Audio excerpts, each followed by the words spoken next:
like there's no tomorrow. Welcome to the BingKing podcast. Okay, how's everyone doing? I have Gabo here with me today. Gabo, not really long time no see. I see you pretty often now. Yes, now more than before. Yeah. And you come to the restaurant last time. That was amazing. It was amazing. That was fun. Yeah, I did not know how intimate it would be. It's like I want to show to people this side of the F&B. Yeah. And the most when friends come is more fun. Yes, always. I want to know because first introduce 8 for me because I think a lot of people don't know about it. It's kind of hidden away. Yes, so this is the idea of 8. Mm-hmm. 8 is experiment. 8 is what happened when you don't have options. Mm-hmm. And I decide, talking with one of the owners, is like, let's do something different. Let's do something personal. Yeah. Let me cook for myself and share with people. And this is how 8 born. Mm-hmm. And because the numbers 8 in Chinese is quite lucky. Yes. And my daughter born on the 888. Really? 8 o'clock. That's amazing. On 2018. The idea is to have 8 dishes, Uh-huh.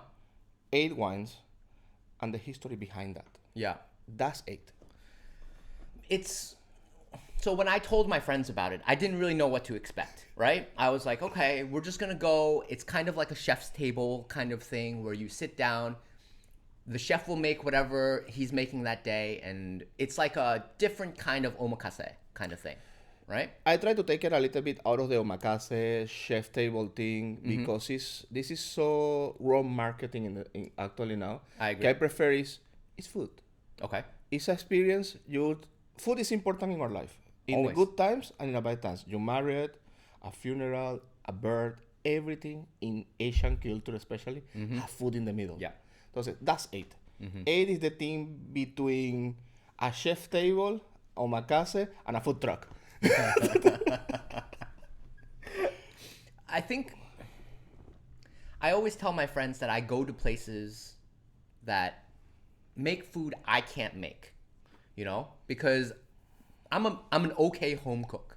I can make a lot of things at home, and I'm pretty good at, bread, steak, bread is whatever. amazing. Like I can make my own food. I always want to go somewhere where I can't make what the chef is making, right? Like if I go to an Italian restaurant and I can do a better bolognese, I don't want to eat here. Like I can do better, right? So I went to 8 and I was like, everything's so weird. Everything is so... Everything is so familiar. It's not familiar. It's weird. It's like, how did you even come up with this? Because you have such a weird background. Yes. Right? My Your background's background nice. is all over the world. You come around and I'm just like, how did he even come up with these flavors? Like, it's just not something that I would think of. Exactly.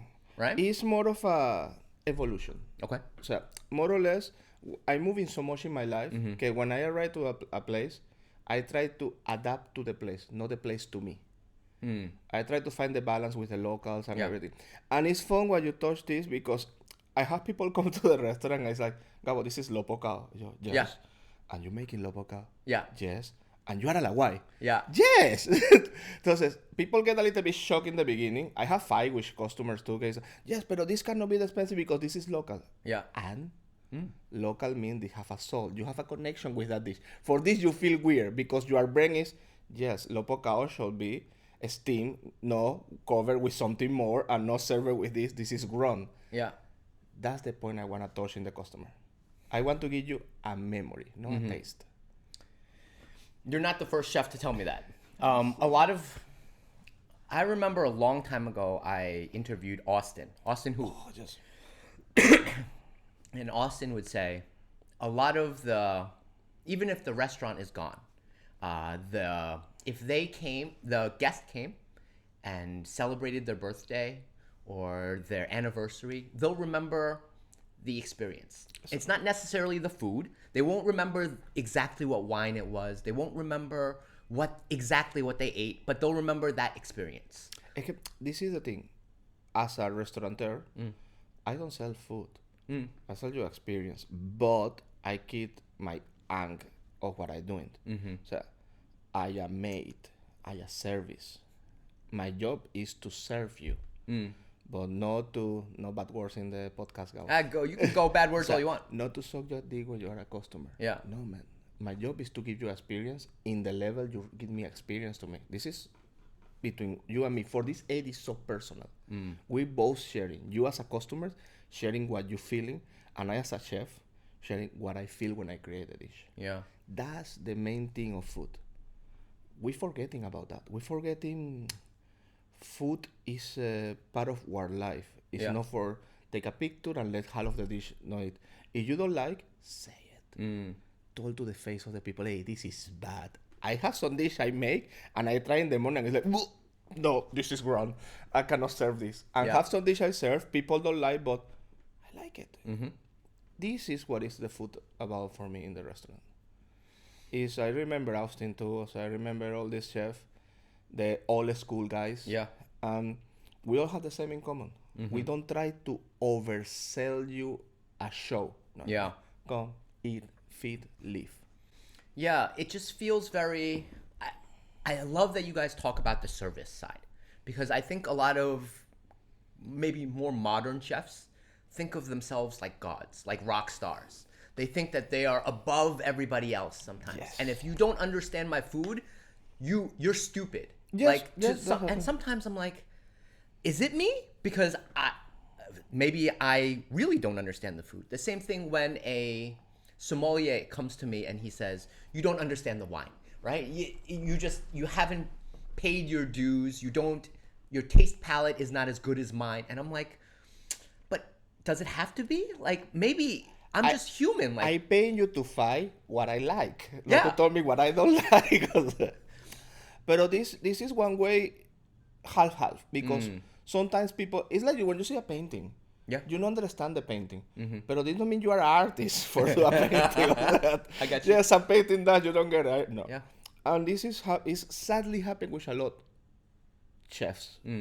They are so much into chef that they forgot they're cooks. yeah, I know. It's sad. It's sad to see how the market influence them. So it's like, yes, all the friends come and tell you, you are amazing, your food is insane. But when a people from outside your circle says, no, you don't know what you're doing. You are totally food ignorant. Yes, I am. For this, I come here to eat. This is one part I hope we jumping out of that, because it's like, it's destroying the F&B. You see, I support all these young chefs, try to put themselves, yes, but start from the beginning. You are not a superstar. The only close we have with rock star is that we finish alcoholic, or we suicide, or we kill ourselves, or we get so much junk in our body that we go to die one day. Yeah. That's the only common thing we have as a rock stars. But we are mates. This is what we are. When we accept that, we go to the next level. But we need to remember who we are and what our profession means. We are no artists at all. You're a little bit of an artist. There's a little bit of art. I'm crazy as fuck. Right?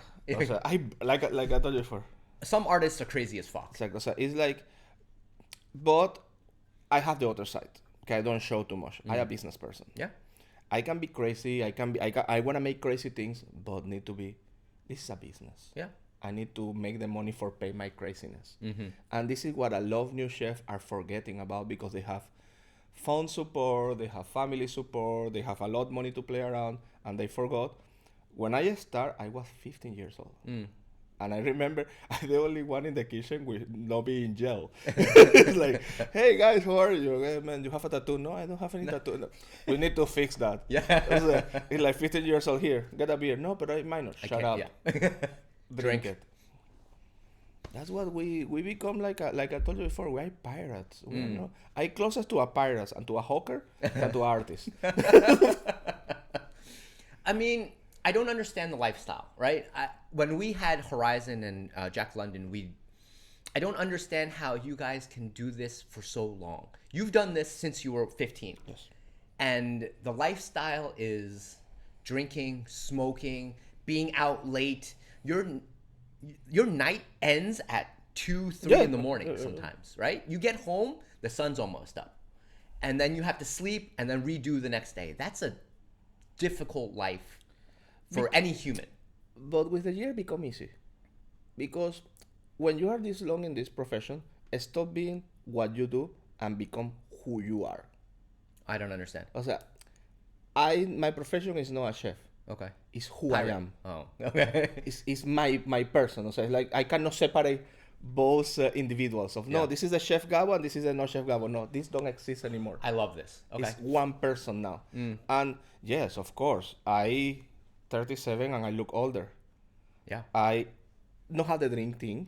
I learned to how to socially drinking. It's like I can go 1 month with no alcohol. You know, okay. And you have some chefs that sadly they know they need to. Yeah. It's not their bad.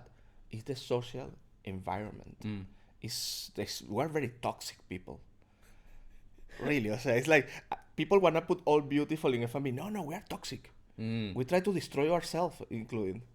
And It's a toxic lifestyle. it's a toxic. It's very bad. Yeah. And for example, I have a kid now. Yeah. Entonces, normally, yes, I wake up 12 o'clock in the noon. No, I can't do that. Crack a beer. Now I wake up 7 o'clock to dress Kids the gotta baby go to to school. school, yeah. So, and when day off, I finish on Disney or I finish hiding in my room. Hope she don't see me.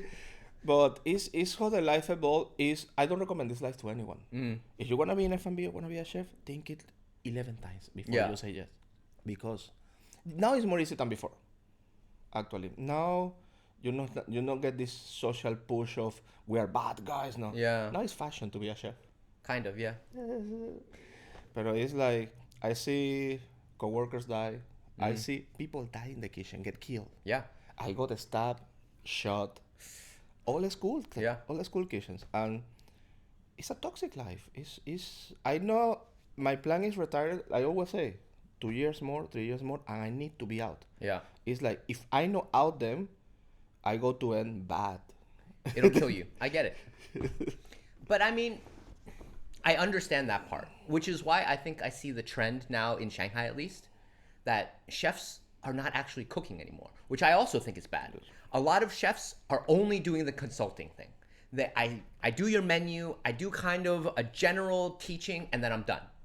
And it's an easier lifestyle, Yes.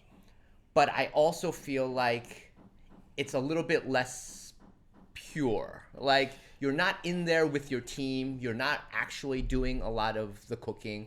You're kind of just you're putting yourself a little bit too high. Es que, this fall is the chef and the market. Yeah. Because the market is good doing that. O sea, I know a lot of chefs and a lot of friends, they move to consulting after some age. Yeah. I respect that. Because I told you the truth, after 40, I go to be in the creative part and I out of the operation part. But I don't think it's right you take the lights out of the who is doing the operation. Of the new guys, of the Aji's cooking everything. You see my Aji in my restaurant. She's just more you boss and- than me. She told me what to do in front of everyone. And I shut up. Entonces, I think the consulting area is good. It's a good business. Yeah. But like we discussed last time, as a Western chef, we are hurting the market. We're helping the market with new techniques, but we're pushing the new generation. We're showing the wrong way. We're showing, hey, you can come couple hours, smile, do Yeah. this, and let Leave. everyone do the job, Yeah. and leave because you are the chef. That's wrong. Yeah, I think that's wrong. You need to be with your team. You need to be cooking. For this, I always open small places because I want to be in the middle. Yeah. I want to be helping. I want to be cleaning in the morning, cooking. This is the small difference. Consulting, yes, it's a good business part. I do course. consultings. Yeah, myself. Everyone does. do. All of my chef friends all do a little bit of I do a consulting. little bit consultings. I spend my mornings time. Is doing consultings. Yeah, My after 3 o'clock, and it's your stuff. it's my restaurant. Yeah. It's there cooking every day. So if I know there, the restaurant is closed. It's a sacrifice. Take a lot of me, but I think it's a fun. It's the old part. It's like what give you the passion, the fire of getting there.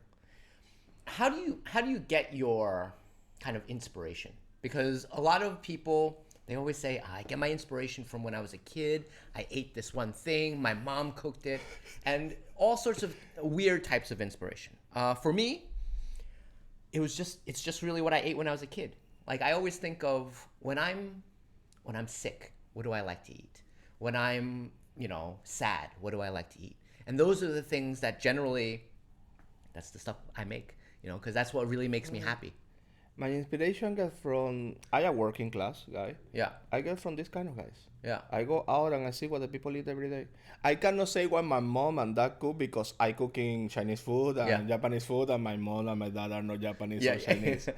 But more of the inspirations come sometimes what is in the market. Mm-hmm. This flavor, this point, this getting there. It's like, oh, I tried this and this remember me when I have the noodles in Suzhou Yeah. with this thing. What happened if I put this here? Right. That's how my dishes come through. So I write. Can you give me an example? Like, where did the lobo gao come from? Oh, the lopo gao from the lockdown. Oh yeah. Lopo gao was a lockdown dish. Lopo gao. I got so many radish from the boxes, the Yeah. helping boxes. Okay, one day it's like looking online. Okay, let's do cakes. Yeah. And after Radish cake is fine. Radish cake. And after you're like, but if we take the radish cake and we make it a gnocchi, Yeah. because I don't have potatoes. Right. And this is how the dish come out. It's like, oh, this is good like this. And if I put cheese in the middle and I fry it and I make a grilled cheese using not lopo bad. this is how dish come out. So you try and you make mistakes. Yeah. So the first gnocchi was horrible. Oh. Was a paste falling apart. And I only have an air fryer, a Thermomix, and one fire on the kitchen in that times. Yeah. But most of the dish come by necessity. So it's like I try to take the regular ingredients, the day by day ingredients, and say, oh, let's elevate. Yeah. Let's elevate something is ready good. That's the hard part. Because this dish is ready good alone. How I can make it, in my words, weird. Yeah. And there the dish come through. I start putting a spicy. I try the tofu lu Yeah. from my friend's mom made tofu lu. Yeah. The Hongshan roast sauce I use is from my mother-in-law. She passed away, but she made the best Hongshan roast. Oh, yeah? For this I fat, man. The Hongshan roll is delicious. The in Shanghai. Hongshan roll So good. with Yeah. shai fan Yeah. and potato salad all together. That's wrong, but it's so good. Yeah. And this is how my dish come. O sea, the environment, It's just from what you're experiencing.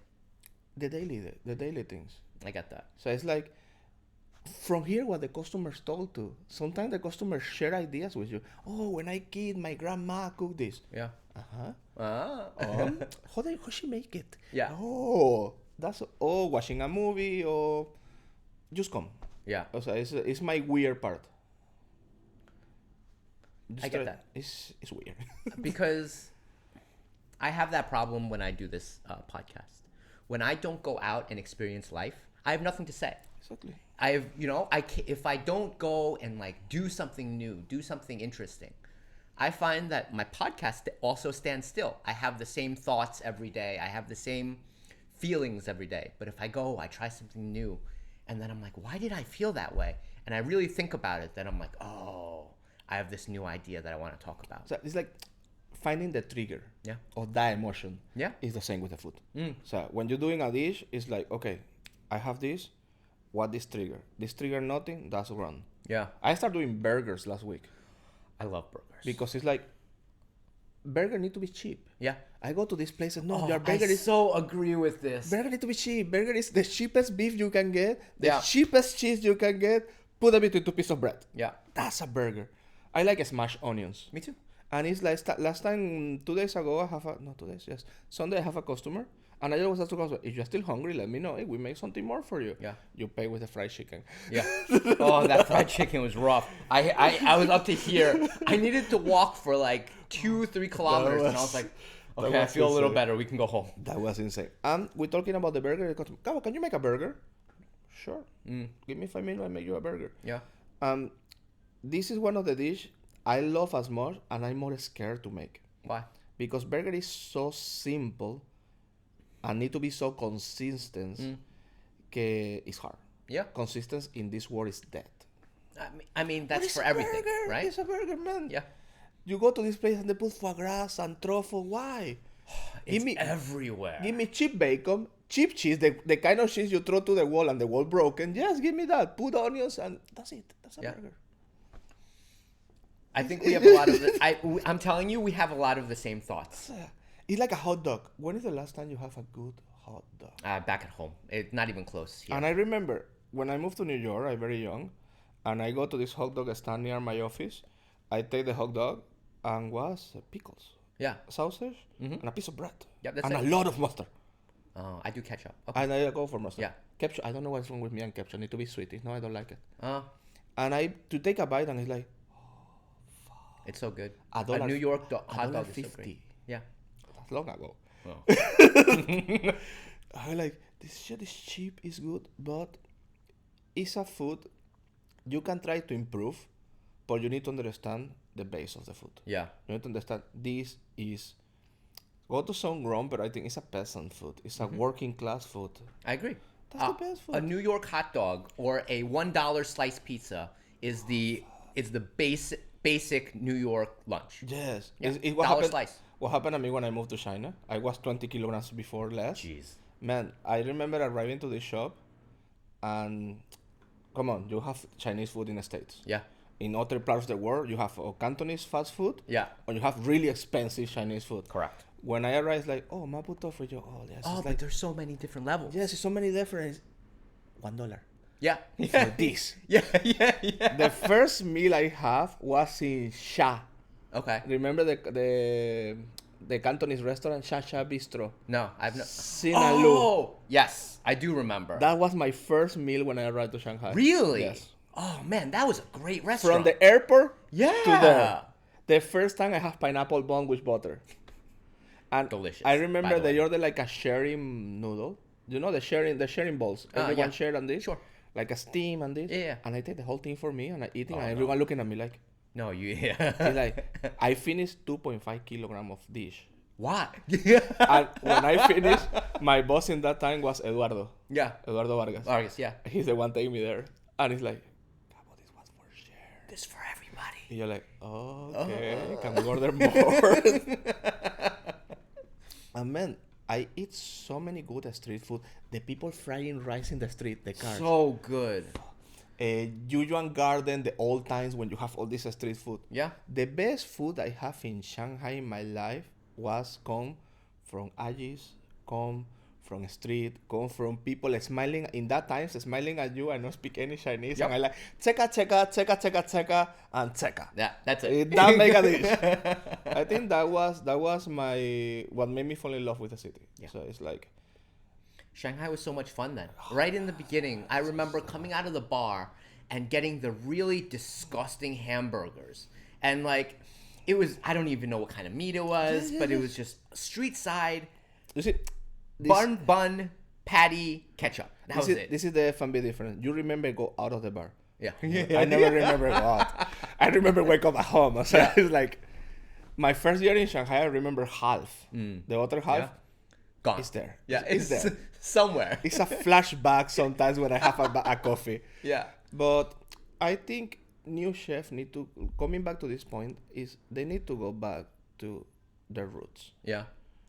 Because before you make a fancy shalom pao Oh. and you wanna charge me 1,000 RMB for a shalom pao, Oh. make me a good one. Yeah. A 50 kwai one. Don't be fancy. When this is right, do whatever you want. But make me a good noodle. Yeah. Sometimes people no, you are Spanish. I a quarter Spanish. Oh. And you need to make a Spanish food and paella. Why? Why? My paella is horrible. Yeah. My paella is horrible. O sea, my caldoso is good, but my paella, I don't. Why? I'm making no, but you should not make Chinese food. I have a fighting a couple times online with that. No, we're using cheap local ingredient because I'm using tofu skin. But tofu skin is so good. Tofu skin's so good.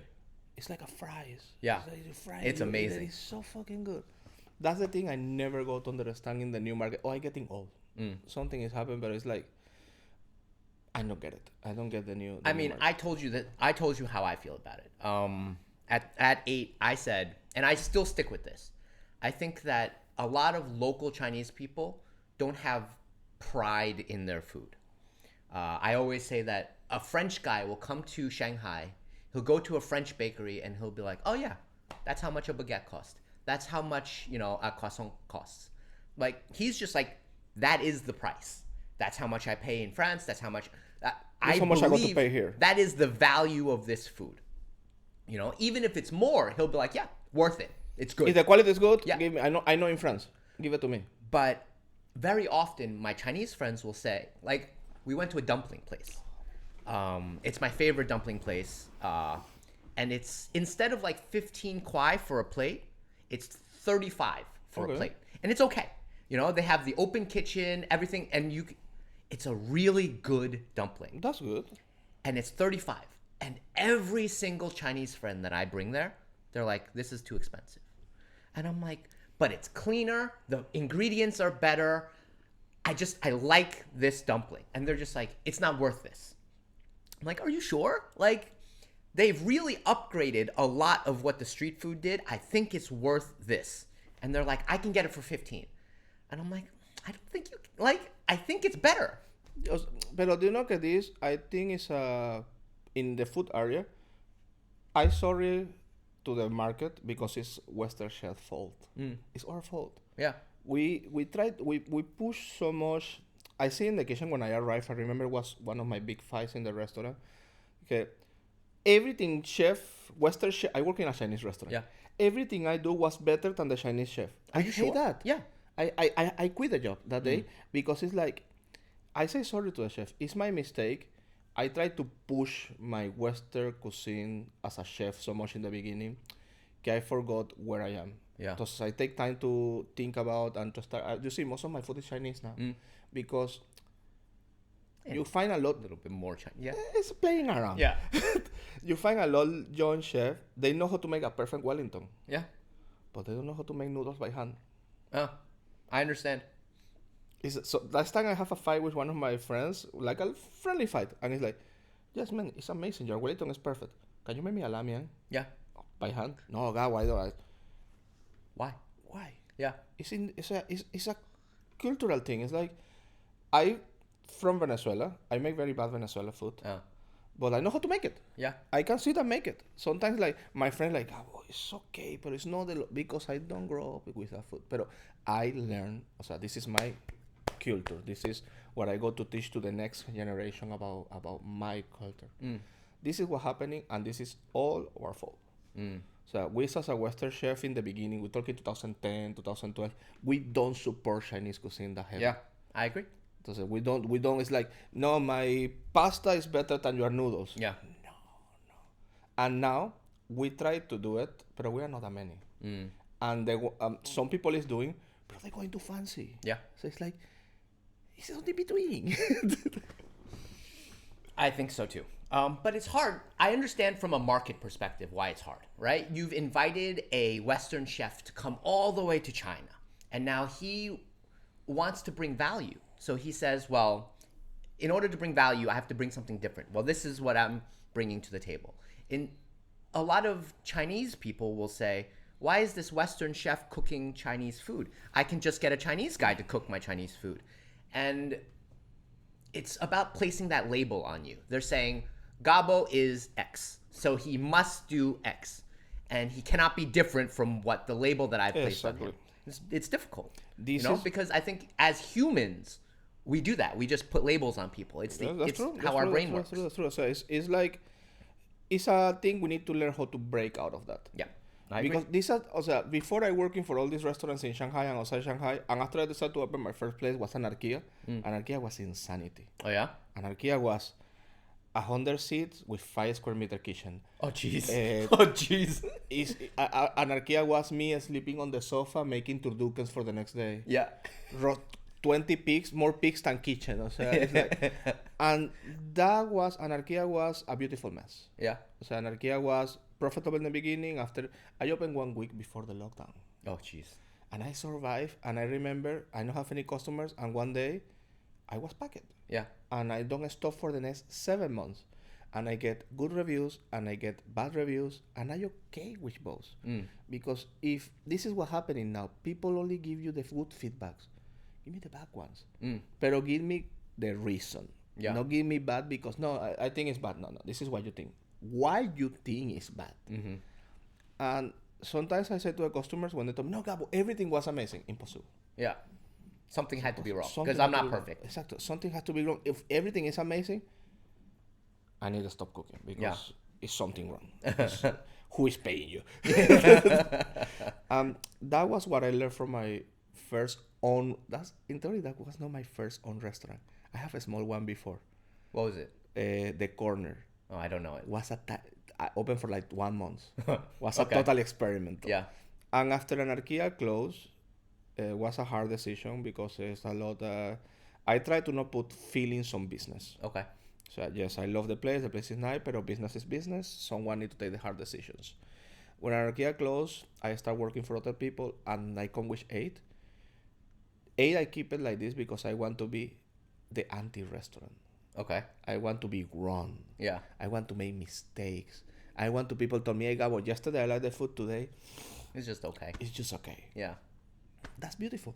For this one, I told you I want to open a new place. When I told you I want to open fine dining on the budget. Yeah. Sorry, this is No expensive. problem. Fine dining on a budget is so weird. It's a very Gabo thing to do. Because fine dining is not about expensive ingredients. Fine dining is about experience. Yeah. You remember these restaurants in the States or the restaurants in Europe, in France, in the basket country. You have a high-end experience for €100. Yeah. It's hard to find. It's hard to find in China. Because we have the customer and us have the grown idea that for be good need to be expensive. Right. Correct. And I think that's not just China. I actually think that's a lot of places now. You look in New York and they're like, if you can get really cheap, good pizza in New York, but everyone's like, nah, it's just pizza. And then you go to like a fancy pizza with like you said, foie gras and exactly. and I'm just like, this is not necessarily better than this. Like you've just upped the price because you have some fancy ingredients on this. I actually think some of the cheap pizza places are very good. But this, you go to your point with the 35 kwai dumplings. Yeah. The dumplings, yes, you can find cheaper. Yeah. Sure. But you're paying for the whole environment is what you're paying. Right. So you're paying for, okay, here the rent is higher. We have more staff. We need to keep clean. Yeah. You're paying for that. Correct. So food, onions are onions, beef is beef, liver is liver. But there's a ceiling. Exactly. Yeah. Exactly. So you can go you can cook amazing 100 RMB steak, or you can cook amazing 1,000 RMB steak. The question is, now come the fun part, skills. Yeah. I give you 100 kwai, make it better. Yeah. If I give you 1,000 RMB, you go to be better because it's better product. But take this cheap piece and make this worthless of pay my money. Yeah. That is when called the chef skills. That is when you have the difference. And that's my last dream in Shanghai is do that. Yeah. Show you. I can give you a fine dining experience, reasonable fine dining experience, using local products and on a budget. Yeah. On a place you can go 2 times a week. It's great. No, 2 times a year. Yeah. That's the dream, man. Yeah, that's hard. I mean, and that's a cool idea, because my friends and I have always discussed this. We're like, at some price level, it's no longer about the ingredients, right? At some price level, like let's say 1,000, 2,000 per person. At some point, it's not about the food anymore. No. It's not about the ingredients. The chef has already added in. The rest of it's just experience. It's the environment you're in. Location. Yeah. It's all of that extra stuff. It's all what cover the food, but this is the thing happen. Now we have so many things cover the experience that we forgot. It's about eating. Yeah. We forgot that small point of the food case. Yes, you give me a beautiful experience, but you need to feed me. Yeah. This is the part we, as a F&B operator, some of the times we forget about. Yeah. So it's like, for this, when last time I told you are hungry, yes, here is more food. Yeah. Eat. We hit the same problem. When we opened up our restaurant, the first couple of you reviews. Have a restaurant? Long time ago. Oh, man. Long time ago. On the Bund. It was the worst mistake ever. When we opened, the first couple of reviews were like, I'm not full. And that's a problem, you know?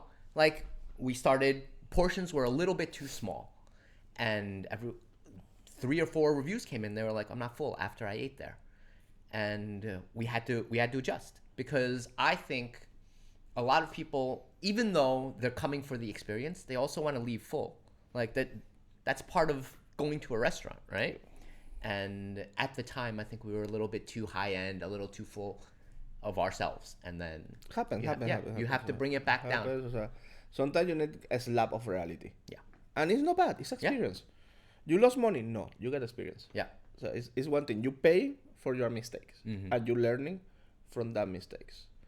But It's something like it's so common to make the mistake that you think you go to open a restaurant and because you're doing French food or you're doing Italian food or you're doing Spanish food, you go to be automatically successful because you have friends. That's the biggest mistake you have in F&B now. Really? Of course. You don't have enough friends for pay your bills every month. Yeah. Yes, your friends got to come, but if you open a restaurant and are your friend and your food sucks, I got to touch you on your face. Yeah. Amen. Don't do it. Yeah. That shit is bad. This is what's happening with I have a lot of chef friends that start in business like, man, how many years you been working in a restaurant? 1 year. Oh, don't open it. Yeah, what are you doing? What are you doing to yourself? O sea, you got to hide yourself in a week. Yeah. That's the thing, more or less.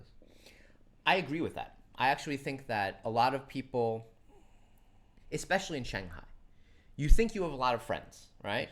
You open your restaurant, but what they forget is that Shanghai, the churn rate is so fast. People come for 1 year, 2 years, and they leave. And so your friends are constantly leaving. Are you making more friends? Exactly. Are you making enough more friends to let your restaurant survive? Not necessarily. Like, it's the hardest part for me for this podcast is finding guests.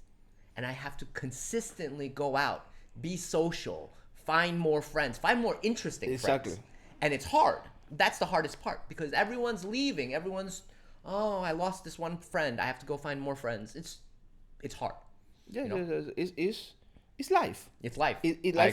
Life in Shanghai is too fast. Yeah, too fast. Some people come to Shanghai and they have their target 2-3 years and I out of here. Yep. Me, I come for 2 years and he ready 12. Yeah. I'm with you on that one. He ready 12, and I loving it. I loving it actually. But Are you sure? Because I'll give you the opposite side. I always use Taipei as a example. There are restaurants in Taipei. Grandma had it, mom had it, son has it. Their customers all the same. It's the same people in that neighborhood that have been going there for 10 years.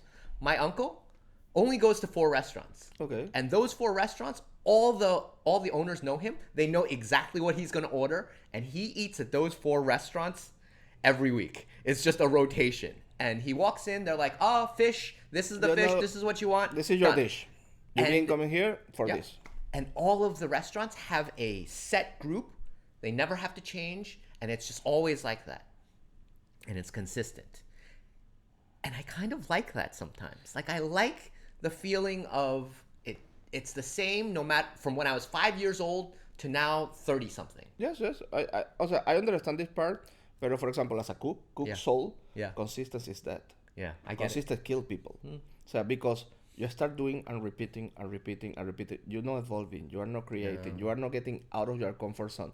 And if any time of your career in the future something happen and you need to break out of the comfort zone, got to be so hard to get there. So hard to. So I meet new people every day. Yeah. So most of my customers in the last 3 months are being new, and some customers I remember I have a table was from my first restaurant 5 Really? years ago. Awesome. Like, Gabo, you remember? You're like, yes. I have a customer know me from New York. Oh. Gabo, you have a long hair and this. You're like, who are you? Yeah. I pay my taxes. But I think I like this idea, but I think Shanghai don't allow you to do that. I agree. Shanghai just doesn't let it work. Shanghai is too fast. Yeah. And you need. It's beautiful. It's as a professional, it's amazing because every day I need to come with something New. Some days I'm mentally tired, man. I at home playing video games, and it's like I shoot people in the PS5 because I cannot shoot people in the In real life. Yeah, I get you. But I mean, I always fluctuate between the two, right? On one hand, I really love that I can go to Taipei and it's almost like a time machine. I can go back to 1980s, 1990s. I'm like, wow, it even smells the same. A lot of the streets, they smell exactly like they smelled when I was a kid. So I'd go and it's like you're automatically gone back to that time. But you're right. They also don't evolve. They don't change. There's a beauty to that. To me, you can call it culture, you can call it traditional, and I like that feeling. But I come back to Shanghai and everything's like exciting, different. What you're saying of Taipei is when I went on my 40s. Yeah. On my 40s, I want to be on a place. I go out and the supermarket lady know me. Yeah. Happened to me in Shanghai. Mm. For this, I feel Shanghai like a small hometown because I Yeah. go to a family mart. Last time I don't have battery on the phone. I take a lot of things. Oh, no battery. And the family market, Don't worry about it. you pay later. Yeah, It's I like- got you. It's nice. Okay. Feels good. Exactly. Yeah. But Shanghai, I love Shanghai because Shanghai is we go again. It's not a good word to say, but it's true. It's a toxic relationship. Yep. You love Shanghai in the morning, you hate Shanghai in the afternoon, and you love them back in the night. Yeah, I get you. That's the beautiful of Shanghai. Yeah. Shanghai, in one morning, Shanghai got you to too many Roller coaster. emotions. Yeah. Okay, it's like, Yeah. fuck, what I do to my life? Yeah. And like with talking last time, you need to know how to balance, when to stop things, when to move forward. You know, Shanghai eat you alive and Yeah. spit you again. But I mean, what you said before, I love that you say, I'm Gabo, and I don't switch between chef and Gabo. I'm just me. I've been saying that for the last 2-3 years. Like, I don't want to be different with each person. I don't want to put on a new mask with each person. That's so tiring. The hard part, for example, for this part of VH Out, sometimes I need to put on a mask. I know. Sometimes I have a bad day, but it's my problem. Suck it and move forward. You're in the service industry. Exactly. You have to put on that mask sometimes. So last time I remember I had my tooth removed and I smiling to the customer and my eye is like, Are you okay? Yeah. painful. Yes. Yes. Fuck. But it's part of the business. And Yeah. you learn to be less weak, not strong. Less weak. Okay. But I think it's the beautiful of the F&B. F&B is beautiful. I never changed my career for anything in the world. Maybe archaeologist, but I'm very bad for that. Oh, I don't know if But I could do that. I think after many years, this is what I do. Yeah. Make people happy. I think that should be everyone's goal. To be honest, just to find who you are and be more me, you know? Have a lot of sacrifice. So have one side of the coin no people see. The last time I saw my parents was 17 years ago. Yeah. Sometimes I saw my daughter things in video. Yeah. Oh, she go to a class. Oh, ballet. Nice. That's amazing. Oh, wait me a second. I give your beef in 1 minute. Oh, nice. Talk to you later. Yeah. That's a sacrifice. That's a big That's sacrifice. a sacrifice to pay. But for this is like, in F&B, you need to know when to stand out. When to, hey, that's enough. Yeah. I enjoy the service. I enjoy the adrenaline. But it's like a drug. There's so much adrenaline on a service that you need to know when to Turn it off. I need to be out. Yeah. That's my... For this, everyone making a fun to me, but I say, hey, 2-3 years, I Out. out. Yeah. I out. Gabo, you've been seeing this for 10 years. Yeah. Yeah. But I reach in my 40s and I not fast as before. I love to create, but it's like, yes, I still faster. I can cook very fast. I can this, but go to a ride one day, I go to be like, crack. Okay, that's Enough. my limit. Yeah. I get you. And I think it's good to know where your limit is. Exactly. You know, I think some people, they're in this so long, they don't know where that limit is. They're just, I guess, just grind through the pain every day. And it, like I said in the beginning, it's a painful, you live a really painful life. Yes, yes. All of, like, I had Anson, my friend Anson from Tie Table. Oh, yes, And, yes. yeah, and she works hard. She's always tired. And I'm just like, dude, and always drinking. And so I'm like, you gotta relax. No, man, I stopped the drinking heavy part 1 year after I come to Shanghai. Yeah. And that was a decision I take by myself. Yeah. When I see a lot of friends, a lot of people around me, hangover on a Monday, on a Tuesday. know. So it's like, yes. Service on Sunday was terrible. I'm wasted. Yeah. So it's like, yes, I have that life in New York. Come on. In New York, I wake up 5 days on a row. Yeah. And that's the reason I come to China, actually. Yeah. One day in New York, I arrive to my office. I sit to check the new menu, and I pass out for 5 days. Jeez. I wake up 5 days later in the hospital. And that was a call. That was, okay. Yeah. Let me go for an easy life. And I come to Shanghai. Not easy. That's why it's like... Basically the same city. It's the same city with more...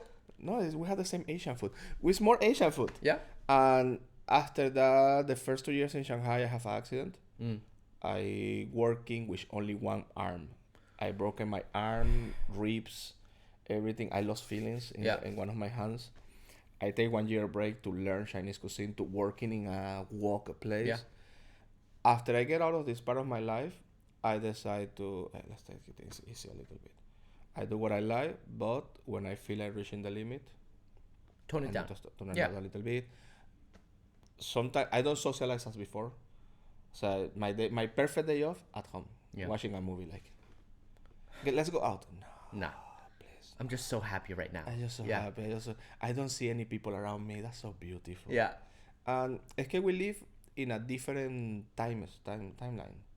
So when people is in holidays, I working. Yeah. When I in holidays, people working. Yeah. It's That's- weird, which is why all the F&B people, they hang out together, right? It's always the after hours crowd. It's the midnight to like 3 o'clock people at the club, and then the F&B people kind of rush in, and I'm like, what is this? What are all these people coming from? All F&B people. Es que this is normally let's have a dinner 11 o'clock in the night. Yeah. So it's like don't make say let's go party Monday. Yeah. Let's have a drink Monday afternoon. Right. Things like that. That's So when I'm most free. is we live in a service lifestyle. Yeah. So if you go back to the 60s, the 70s, we're living a slave life. We're Yeah. living. Sorry for the word, but it's true. So we're living a life. We decide to live that. That's the difference. Yeah. Before you get pushed to that life. No, now we decide we want that life. But we need to understand. We go to the same point again. We are not artists. We are cooks, maids, service, hawkers. This is Pirates. what we are. Pirates. We are bad people. Yeah. When you accept that part of the job, you're going to be happy. Mm-hmm. That's the secret. Accept who you are. That's hard. I'm telling you, that's a goal that I think a lot of people don't even have that in their mind. It's just to be like, I want to be who I am. Yes, so sometimes, Gabo, but when you're working, you are an asshole, and you're normally an asshole. Yes, and I am proud asshole. I mean, you did so much time in New York. It's so hard not to be. It's so hard not to be, man. It's like, Yeah. yes, it's there. I try to be less asshole, but it's like, it's a defensive mechanism. Yeah. So it's like, in the kitchen, you need to be Yeah. So it's like, and the new round of cook, I love them, but you need 11 of them for make one dish. When I start as a cook, you are 11 dishes, one guy. Yeah. It's totally different. Totally different. Yeah. But that's the world we live in now, right? It's everything change. You cannot go against change, but you can try to keep your own reality. You try to teach your own way to do things. This not means your way is the right and the way is the wrong. No. This is your way. Yeah. This is It's their just different. way. It's different ways. Yeah. If at the end you get the same result, that's great. No problem. Okay. Beautiful. Because I don't believe in this very specialized thing. I think it really puts on blinders. Like, you only know how to make meat. You only know how to make one thing. I think it's unreasonable, right? You've only done this one station. You've never tried all the other stations. Like, it's good to know the whole picture. This is when you go to a cultural thing. For example, let's take Japan. Okay. You go to this sushi place, and the sushi place is amazing. Yeah. And the guy is 45 years old.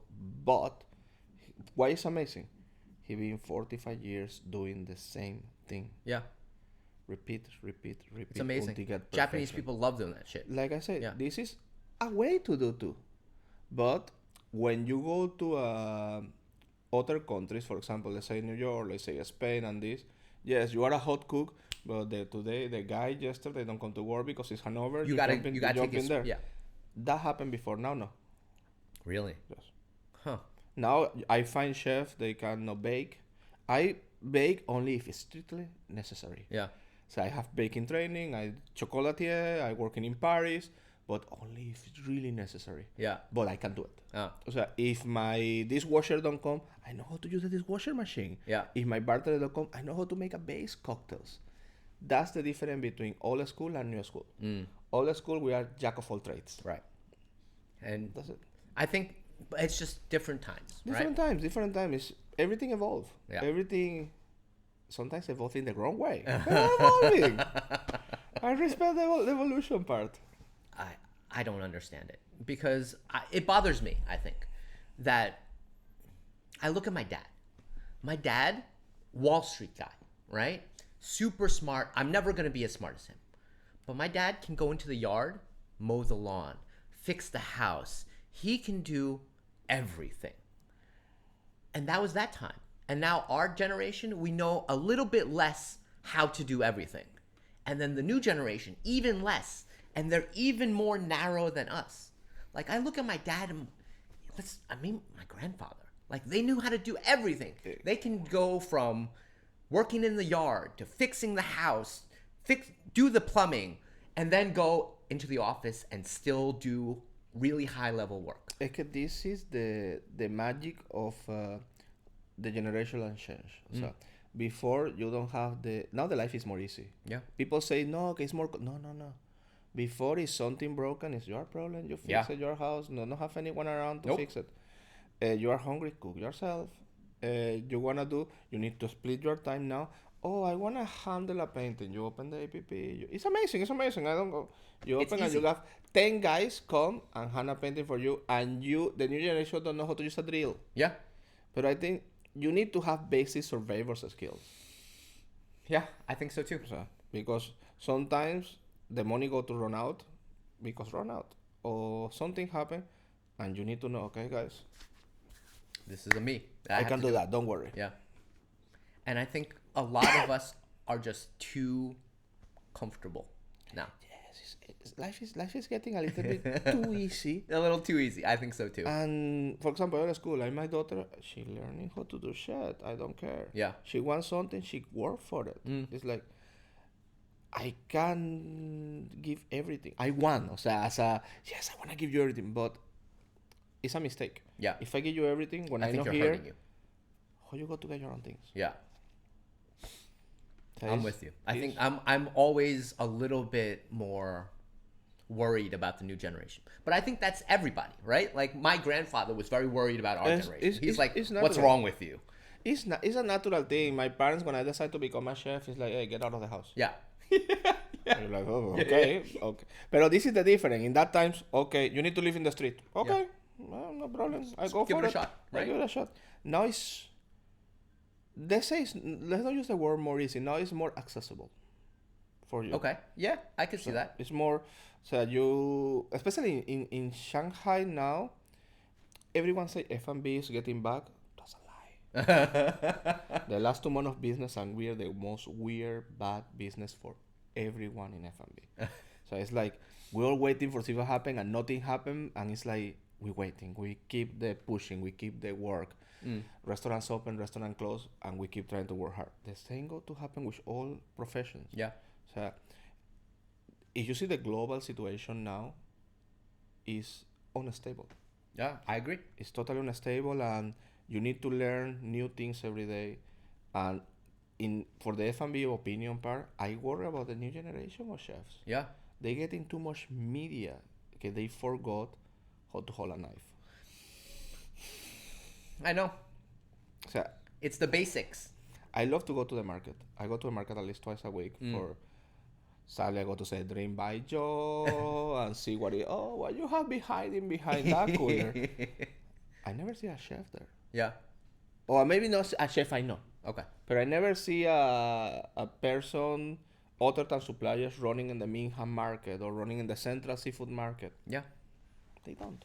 I miss that stuff. But it's because, to be fair, I'm going to say something for the chefs as well. I think that a lot of the markets are moving farther and farther away, right? I remember when the fish market was so close. Like, I remember going to the fish market, just walking down the street and being like, and I remember it's in Puxi, quite close. Yeah. It's a huge market. It's a mess, and now they moved it way up north. Now it's near Baoshan. But it's closest to when the food entered to Shanghai. And that's true. Entonces, the thing is, the things don't be in the truck too long. Yeah. If you see, pros and cons. Mm-hmm. And Shanghai city center is growing that fast. Yeah. It's scary because you drive gangway area and it's all empty. Yeah, I noticed Buildings, it's like scary. Oh. People are staying Ulumuxilu, Henshanlu in this. But when you start going out of these areas, you start seeing whole buildings of restaurants shutting down, and it's scary as I found. Sometimes I arrive home and it's like, I need to do something because I'm getting worried about. Yeah. So you've been all these places in your life. What's your favorite? What's your favorite city that you've really enjoyed maybe cooking in or just thinking about living in? I want retired in a quiet place. Japan. Japan o sea, I use Japan as a reference because it's closest. Yeah. Pero if you put me in Dali or you put me in Shangri-La, Yeah. I'm happy. Yeah. I want retired with no people around me. Yeah. So when I Dali is getting kind of fancy. yeah, Like, that's there's the a lot of people problem. going now. O sea, it's like you go there and now the people go there because it's fashion. No, I want to retire to a place que A little quiet. in a week I know all the people in the city. So I love Shanghai. I love Chengdu. Yeah. I love Kyoto. I never been Taipei. Soon it's going to be my first trip to Taipei, but I need to see. If Shanghai have a beach, I'm in love. I But feel you. I need sea. I need green. I need walking in the street with no shoes and the people don't look weird at me. Yeah. I need this. This is the kind of life I grew up. I live in all these fancy cities. I live in New York, Buenos Aires, Santiago de Chile, Dubai. Yeah. Yes, amazing. Big cities are amazing. Comfortable. Yes, but it's missing the soul part. Yep. It's missing the connection. Yep. part. For me, I think my retire go to be someplace like Kyoto, Fukuoka, something like that. Shanghai, I love Shanghai, but as a foreigner, Shanghai is not a place to get old. I know. Sadly. Yeah. So in Shanghai, you get old and everything got way harder on you. Yep. I'm with you. I get that. I love the city. My daughter is Shanghainese, and the food is amazing. But I don't see myself here at 50 years old guy I can see that. having a coffee for 75 years. I mean, no. I said the exact same thing the other week. I went to. Did I tell you? I went to the new coffee shop by OPS. It's called in the 3.5. middle. It's called 3.5. Okay. And they do one type of beans, single origin beans, two ways. So you pick Americano, you pick espresso, whatever, and they do it two ways. 75 kwai for basically two shots of coffee. Of espresso. Yeah, Give me espresso. it's just a basic coffee, and it's 75. And I was like, who's doing this? Who's paying all of this money for basically no coffee? I was, Mira. it's good once. I'm It's never amazing. gonna do it It's again. amazing. It's amazing. Never do O sea, it again. It's like you're getting a 25 years old whiskey. Wow, it's amazing, but you don't go to have it every day. Nah. And happened to me in Shanghai. That was a fun thing. When all this coffee boom, Yeah. I go to this coffee. I don't want to say the name of the coffee shop because I do something very mean. Okay. I go and I order. I like ristrettos. Ah. I like my. So in the morning I need like a Strong. strong coffee. Yeah. For I don't get a Red Bull. Give me. I remember I order this coffee, and the coffee master. Okay. Because it was not a barista. It was a coffee master. Oh, okay. Take, with the coffee shop empty, took 45 minutes to make me a coffee. Get out of here. Yeah, okay, sure. I take the coffee glass, I finish the coffee outside. I go to the Family Mart and I order a coffee. Of course. And I put it in the cup. Uh, And I go back to the coffee shop and I say, oh, there's something wrong with my coffee. yeah. The guy open, put in a glass like a wine and this and that. No, I think you don't understand the bean. You sure? Oh, amazing, man. And I remember when I teenager and kid, I go to these coffee shops in Spain, in New York, in South America, in Caracas, and you have this old coffee guy making 126 coffee at the same time. Yeah. And all the coffees are amazing. Now, you need a coffee. It's beautiful, yes. I like the art. Yeah. But I want a coffee. Yeah. I just want a coffee. Give me a coffee. No, the bean. You pick the bean. It's okay. I only need a black coffee. That the same happened with the coffee shop you told me. Yes, it's amazing for one-time experience. But I don't go to order a coffee every day from there. No, absolutely not. Not even close. But maybe that's not what they're doing, right? I think social media, same as you, I think ruined everything. Do you know why? Because we can't smell through our phone. We can't taste through our phone. So everything is visual, everything is audio. And so you can make the place beautiful. You can make, it sound wonderful. But for food and beverage, you want to smell it, you want to taste it. And you can't do that through social media. And I think as a social media person, you need to say when you are getting paid to say good things. Oh, I wish. When it's a sponsor. Like, this shit is a sponsor, They should guys. say that, 100%. Because I know, like I said, I don't have problem with bad reviews, but I have problem with bullshit. Yeah. It's like, yes, okay, you don't like it, I respect that. But sometimes I see the reviews online and it's like, guys, what is your training for being a food taster? Come on. Okay, you have money and you go to eat in restaurants. Great, this create a palate. But do you know the technique behind the dishes? Do you know what the restaurant tried to influence? Yes, you go to a Michelin star restaurant, you go to get a good review because you get the red book under the table, and you know how that works, and because everyone says it's good, and three people. Is my problem with this got to backfire on me one day with Michelin stars. Michelin star is the opinion of 20 people. Yeah. We have 1 billion people around. A restaurant serves 200 to 300 people a day. I don't think it's healthy for restaurants now. Give this kind of huge awards. I love it because it's a award hard. The staff is working hard. They're pushing money, sweat and blood. But in my opinion, is 50 best. All these restaurants, they're amazing. They are amazing, beautiful restaurants. But you cannot say they are the best restaurants in the world. I get you. Can't say that because no is enough. If you go for a statistic, you are not using the range number of people for say something is the best in the world. And sometimes it's amazing. Sometimes it's like, man, you pay for the Michelin star. Yeah. Come on. And yes, every chef we want to be God. We want to have the 3-star and say to everyone, hey guys, you all fuckers. Yeah. Yes, we are arrogant bitches. But if you're looking for the neutral side, it's 10 people saying you are good. Right. Against 300 people you are feeding every day. I mean, it's the same thing in a lot of, you look at what's going on in Shanghai right now. The best X on, what are those called? All of these awards, right? The best gym in Shanghai, the best whatever. They're all bought. We all know it. It's a circle thing. Yeah, it's who you hang out with, it's who you talk to, and they just give it to themselves in that circle. And it's okay. Thank you for the support. That's what I wanted to say. That's what I wanted to say. I think it's okay if you're just helping each other and being like, look, you did a good job this year.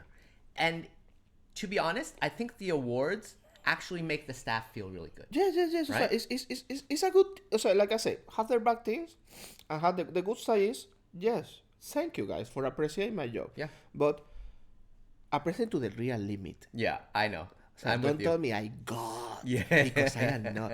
Yes. I have the experience of 2 Michelin stars to win 1 star when I'm working in a kitchen with the whole team, the adrenaline when the chef come out and say, guys, we get the star and this. That was beautiful. It's a great feeling. But when I looking back, it's like, yes, it's hard to feel our arrogance. We need that. Yeah. As a chef, we need that. We need to tell me I good, tell me. So we're a little bit of queens for this thing. We're a little bit of divas on these things. And I think as a chef, yes, I appreciate, but we need to start focus on the daily customer. Yeah. If you get an award, thank you so much. Thank you for appreciate my job. But I want to hear the other side of the coin. Because sometimes you go to this kind of very top list restaurants, you have dinner and you're like, I've been there. I know exactly what you're talking about. I made the same face. In a marketing point, your brain is ready prepared for everyone telling you it's good. Your brain go to tell you, yes, this is good. You are a dumb ass. Yeah. But when you go home and you see that you order McDonald's on your phone because you're still hungry, it's like, damn, I paid 10,000 around before a meal. Yeah. And I still fucking hungry. Yeah. No, I completely, and I've been there, right? And you're just like, what did I really pay for? It's the same thing with the coffee. And I was just like, what did I really pay for here? I think I hear about that coffee shop. It's a green one, right? No, it's white. It's mostly white. I know now it's getting very fancy coffee shop because they only do espressos. No, not this one. 85 kwai. Jeez. 75. Okay, I understand it's business. Yeah. It's marketing. It's marketing, it's business. They're spending money on that. Yes, I go one time and I have it, but don't tell me it's the best coffee in Shanghai because you need to prove this against 2,000 coffee shops at least. Shanghai has the most coffee shops per. More than Vietnam, man. Also, it's insane. And Vietnam is insane. Yeah.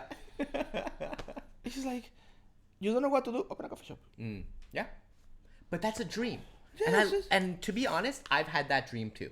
Like when I when I think about retirement, I do think about, like my friend Jam said, you think about an empty coffee shop in the middle of spring. It's just you, your dog, you're reading a book, and it's empty, but you smell coffee every day. That's a dream. That coffee shop will never make you money. Is what I explained to people. Told me, Gabo, you wanna retire too young? Yes, but my retirement is different. My retirement is have a 4-seat restaurant. I open when I want. Yeah. I serve who I want. I just being happy. Now I happy, but I need to open 7 days a week. I need to break even. I need Yeah. to do business. I need to. So when I wanna have a restaurant I open on Fridays, and the other days I do R&D Yeah. for the new generation. So let's call it mentor. Teach people the ways I do things. Maybe people like it, maybe people not. But that's the next step. I think that's a cool idea. So it's like, yes, guys, I'm still cooking, but I'm still cooking with a lot of fancy toys. I cannot have in a regular restaurant because they are expensive. And I cook you dish I cannot do in a regular restaurant because they take 5 days to make it. Yeah. That's a retire for me. No, it's I go to get totally out and living in the mountain, playing video games and watching movies all my life. No. I want to have a small, tiny place. The real dream, a food truck. Oh. I know. I completely understand you. To me, you know what? If my food dream is just having a big backyard with a grill, you know, all I really need is a nice grill. I can go and smoke some ribs in the morning. It's amazing. It's everything that I do when I go home. Like when I go home to New Jersey, the grill has been sitting there for maybe a year because my mom never uses it. So I go, I clean it up, and I get everything all shiny and new again. Throw some oil on the grill, and then I'm like, all right, we're ready to go. And then I throw some ribs on there. Okay, it's the same with, for example, 8. Yeah. I already start looking for Hugo to be the head of 8. Yeah. For I can move to my last project. 8, I want 8 to be a concept for everyone to come. Hey, Gabo, I want to be the head of 8 for a week. Oh, so it's like a platform. Yes, show who you can do. Yeah. Why not? Yeah. And, of course, I want to do the last Shanghai hit. Uh-huh. And if Shanghai have food trucks, I've been having a food truck long ago. Yeah. That's hard. I think food truck is really hard to do in Shanghai. It's just too much bureaucracy. You need to open like 100 at the same time, and you need to find a pair. You need to find a place to parking. That's it. I know. Out. It's like, Yeah. I'm out. It's like, That's right. That would be really cool. What would you make in your food truck? What do you think? oh man, I do a tasting menu on a food truck. Get out. That level of insanity. You know why? I remember long ago I fly to Hakata, Fukuoka, and they have a very beautiful tradition. Okay, is the food stands, but the food stand have a full restaurant menu in That's crazy. the space we have here. Yeah, that's crazy. It's like you sit to eat, and they open a cocktail, a beer. And you're like, that's a food truck. Yeah. That's anything with charcoal. I can do ribs all day. Yeah. But for my last shot, got to be that. So I wanna do last restaurant before I start getting. Yeah. Do you know what it's gonna be called yet? Yes. What's it gonna be called? Fogon. Foregone. Fogon. Fogon is a Spanish word. It's a South American word. It's like a fire pit. Okay. You know the fire pit, but for pots and this. No. Okay, go on. So it's like a stand made of bricks or made of iron. I mean, I've seen a fire pit. But instead of for grilling, it's for cooking. It's how they cooking in the old times. When you put the fire on the stove, it's like fire stove. That's a fogon. And I wanna Chinese food. I something with Asian food, Asian culture. I respect, but I wanna break the rules. Yeah. So it's like you eat in my restaurant, you can see how this works. It's like when last time I served to one customer instant noodles with wagyu beef on top. Gabo, but this is a cup of instant noodles. Yes, it's so good. The first time I have instant noodle was in the lockdown. Oh, when you told me that, I still can't believe you. That's unbelievable. You've been here so long and never had instant noodles. I grew up with it. I remember it was like, okay, Gabo, go 1, 2. Delicious. That's so good, man. Yeah. And you start throwing things inside. Yeah. But that's I think is like every chef dream. Have a restaurant where you can do whatever you want without the social marketing pressure of Oh, you are Spanish. You need to do paella, sangria. No. But that's what people want, right? Sometimes, like, you look at... Customers don't know what they want. that's true. That's also true. Also, this is one rule I say. I decided 3 years ago this. I don't give to the customer what they want. I give what they need. In my perspective. Yeah. I cooking and I sharing with you. This is what I think you need. For this, I don't like menus. Menus ready settled. You enter the amping. Oh, everyone is ordering this dish. Happened to Anarkia. Yeah. Everyone was ordered roasted. Every table have roasted pig, oxtail rice, croquetas. After this, whatever. Yeah. Pero this, smoked watermelon. Oh.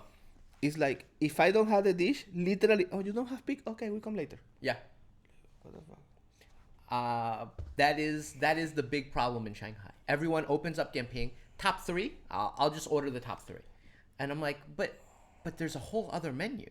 Like, let's look at the actual menu. But nobody looks at the menu anymore. Everyone just looks at Dianping. Man, one day I go to push you to get a GoPro, put it on yourself, Yeah. and I go to take you to out of the Amping restaurants. They're insane. Have a list of restaurants I be eating for a long time. They are not in the Amping. Yeah. And they don't want to. They pay for be out of the Amping. And That's the good. food is. Have one, you know K11? Yeah. Near K11, have a gym, and have a restaurant there. I always see it. It's always booking. It's always full booking. It's like you need to wait someone cancel for get in. And the food is out of the world. Yeah. It's like, you need, no, the owner is like, I don't want QoS, I don't want social media, Yeah. get your phone into your pocket. Right. There's always going to be a group of those, and I love those. I go to a boxing place that doesn't have a Dianping, and I'm just like, oh yeah, he just has his own group, and these people come and train. I don't want to do marketing.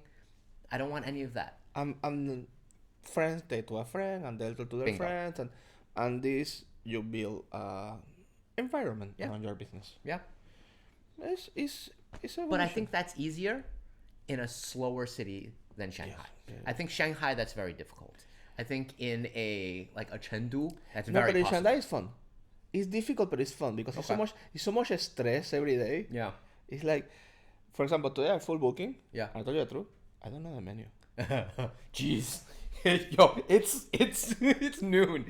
I have all the products. I have all the base fermentation, but I know I go to a right 3 o'clock to the restaurant. I go to be like. But I can do this because A is A seats. Yeah. If I go That's everything right. over A seats, I cannot do this anymore. I need to become, like I say, business and passion need to be in the same level. Yeah. Because you can have too much passion. You don't go to the landlord. Hey, here is all my passion to pay the rent. Yeah. No. That doesn't work. Good luck. Good for that, man. Depends on which kind of passion. If you are a massage guy, you can show some passion. Yeah, Like, come, sure. I pay you in massage, guys. Yeah. But man, I think I hope, maybe it's a selfish thing to me to say, but I hope the new generation of F&B start open the eyes a little bit. Stop. So social media, yes, it's amazing. We need to working together with social media, with QL, not against each other. Yeah. This is what happened in the market. Some people told me, yes, in New York, you and the critics fight. Yes, but after this, we have beers in a bar together. Yeah. And the critics they give to me, sometimes it's constructing, and sometimes it's marketing. Marilyn Monroe say, good or bad, let them talk. Yeah. I get that. I think that's a good place to end. Again, tell everyone, where's 8? I thought, and Diner. It's right above Diner. Right about Diner. Yeah. 8 is where it was Monkey. Yeah. Is Wulumushilu I don't remember. Guyuanlu. Ah, Wulumushi Guyuanlu, Guyuanlu. correct. Near Avocado Lady. Yeah. Near Avocado Lady. Okay. If you guys have time, go check out 8 and go call up Gabo. Okay. That was amazing. The first time I sit on a sofa taking a video and I still have my clothes. All right. I'll catch you guys later. Bye-bye. Bye bye. Oh man. Do, do, do, do, do.